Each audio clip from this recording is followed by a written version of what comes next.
The Red Sox got a huge win last night. Plus, could they trade for a first baseman? We have both of those stories on today's edition of the Red Sox Rundown. I am your host, Jack Lotteray. Thank you for joining us once again. And we're also on Instagram. I don't know if you guys know that. The Red Sox Rundown is on Instagram, and you get all of the recaps there first. That is the first place I post my recaps for all 162 Red Sox games. If you want the latest news and rumors as soon as it happens, you need to follow the Red Sox Rundown on Instagram. It's going to be linked down below in the description and the comments of today's video. And the first 10 people to follow me after this video goes out, I will shout you out on a video next week. So follow the Red Sox Rundown on Instagram. And join the family over there. All right, let's talk first about this trade idea. Could the Red Sox be trading for a first baseman? I know first base, highly contentious spot. A lot of people have a lot of opinions. There's a lot of players that could potentially play first base, but they're all internal options. We've just been talking internally. What about externally? Well, Bob Nightengale in an article recently had an interesting trade idea for one Rhys Hoskins.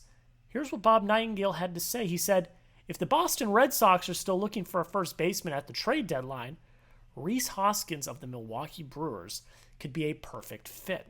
Hoskins, a free agent after the season, will be available if the Brewers aren't in the playoff hunt. Now, coming into Monday, the Brewers were 6 games out of first place in the NL Central and 6 games out of the final wild card spot in the NL. So as of right now, they have a very tough hill to climb to be in playoff contention. So could Rhys Hoskins be on the market? And could the Red Sox trade for Rhys Hoskins? It's a very interesting thing to see. So as Bob Nightengale alluded to there, he is on the final year of his deal, so he will be a free agent after this year. So it will be a rental no matter what. But if you are expecting Triston Casas to be back next year, if you're expecting him to finally reach his form, if you're expecting him to be the first baseman of the future, which I know a lot of people are very pessimistic about, a 1-year rental is perfectly fine.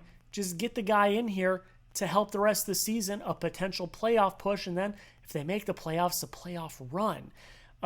And this year he's played well. He's hitting .288. He's got an .838 OPS, 5 home runs, 25 RBIs. He's even got 2 stolen bases, and he has been there before. He knows how to win. He is a veteran presence. That's something that the Red Sox are always looking for. A guy that can come up and get a hit if you need him to. A guy that can be that veteran leader for a lot of these young guys.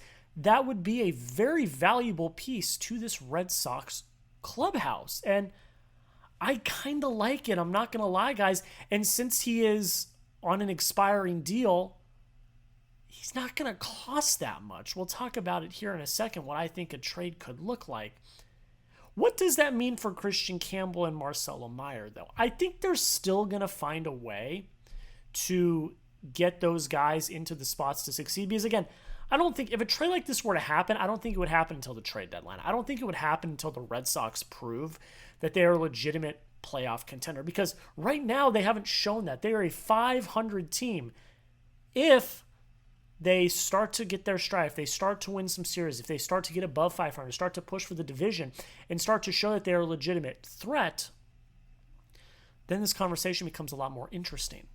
But as of right now, they haven't proven that. So this trade would not happen until the trade deadline. So you can still put Campbell at first base for now. You can still move up Meyer. And then by the time you get to the trade deadline, you have to make some decisions. But I think the roster will be a little more smoothed out than it is right now. What would a trade look like for Rhys Hoskins? Here's what I cooked up. Rhys Hoskins for Blake Wehunt, I think is how you pronounce his name. You might need to give up a little bit more, but I don't really think you will, though. I put this in the baseball trade value trade simulator, and it honestly, the Brewers got more value back. If you don't know about Wehunt, he is a starting pitcher in Portland, the AA system. He's looked pretty good this year, and the Brewers need starting pitching. He's not going to come up and be a starting pitcher this year, but build out that farm system a little bit, because the Brewers have struggled in terms of the starting pitching department over the past year or so. So this could be a guy that you could bring in and start to develop and potentially be an interesting piece for the future. He's started 6 games this year, 26 and 2/3 innings pitched, 3.71 ERA, 1.313 WHIP, 29 strikeouts. The stats aren't going to blow you away, but there's stuff to work with there. And I think that, that's a name that could be interesting. And you can throw in another player as well. I don't know who. I'd have to look at the trade value chart, but it's not going to cost you much. A prospect, maybe 2, and 2 low-end prospects, nothing major.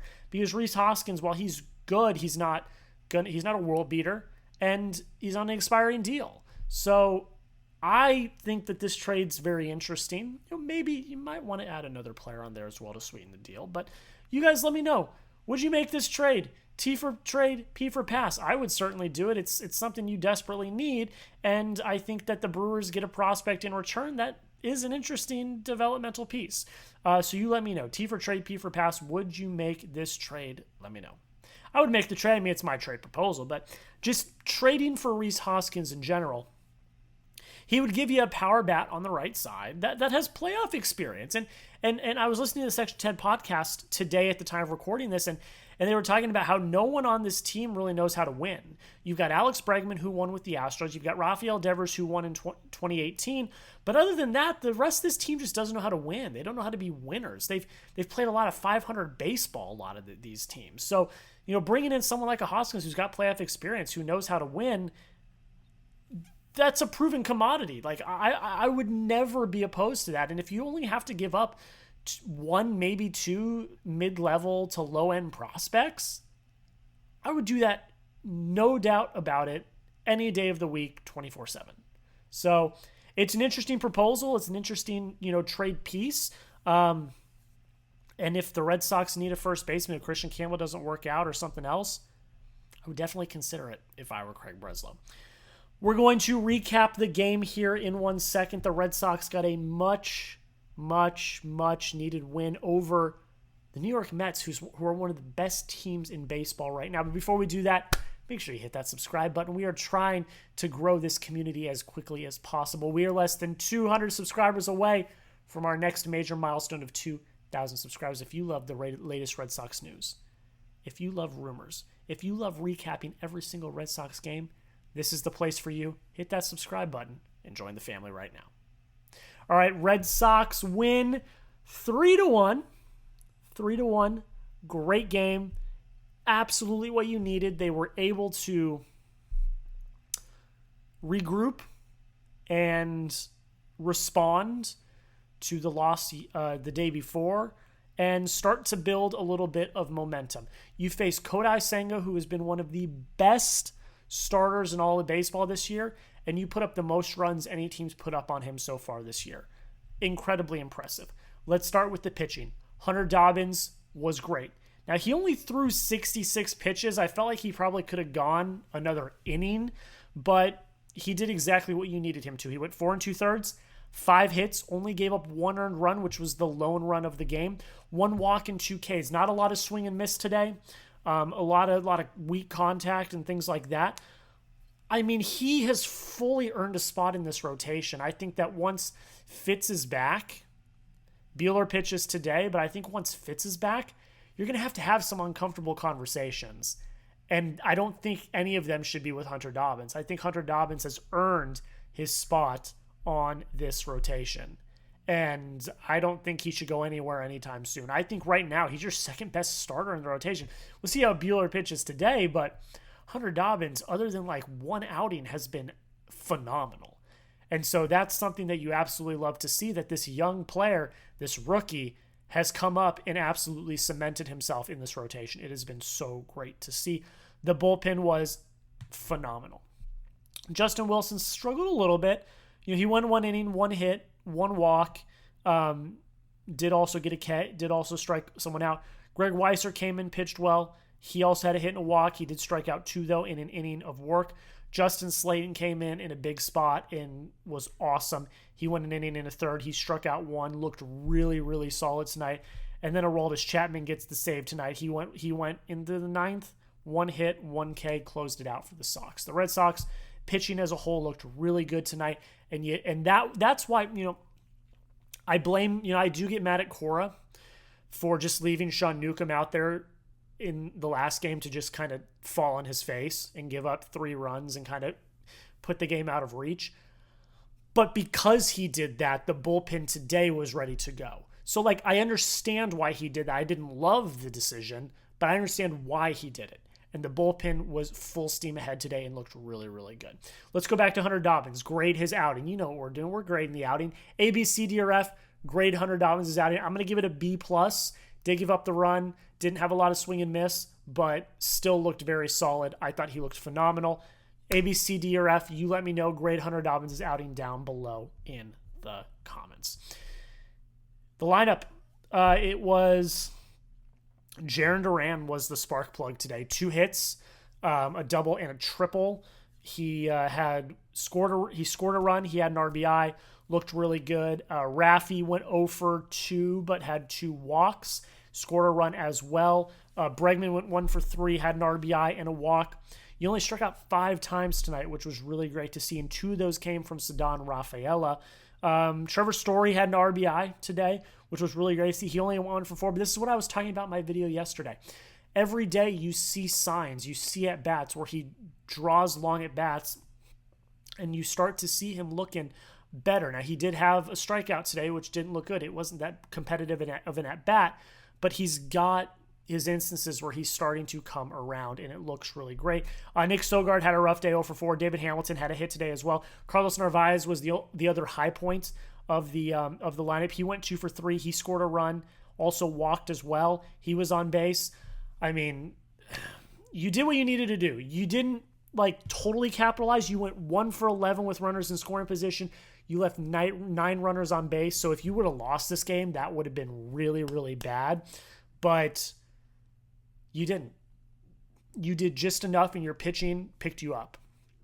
And that's all that matters. And here's things. You jumped on them early. You scored 2 runs in the first inning, and then you scored another in the second. You were up 3-0 going into the third, and you looked great.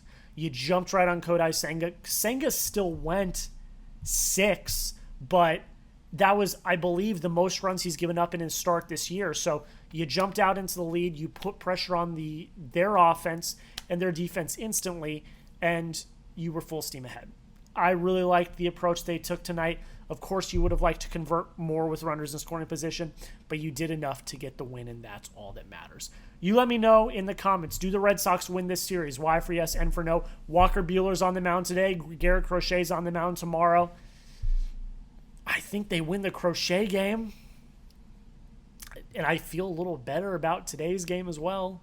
We got to see how Buehler pitches, but I mean, the Mets didn't look good offensively. And I was talking to the host of our Dolphins channel, Nick Roloff, who's a Mets fan, and he said as much. He said the offense hasn't been looking good. They don't hit with runners in scoring position. So if Buehler pitches a gem today, they could sweep the Mets, which would be absolutely crazy. Not in my wildest dreams did I think that would happen. But you let me know. Y for yes, N for no. Do the Red Sox win this series? That's where I'm going to end it today, guys. Thank you all so much for taking the time to watch the video. Again, make sure you follow us on Instagram at the Red Sox Rundown. That link's going to be down in the comments and description of this video. And again, if you have not subscribed already, what are you doing? Join the family. Help us get to 2,000 subscribers as quickly as possible. That's pretty much it, guys. Once again, thank you all so much for watching. It really does mean the absolute world. It means more than you know. It's just being able to grow this channel has been a lifelong dream of mine, and for you guys to come and hang out means the absolute world. So that's it. That's where I'm going to leave you guys. Have a great rest of your day, and until next time, go Sox.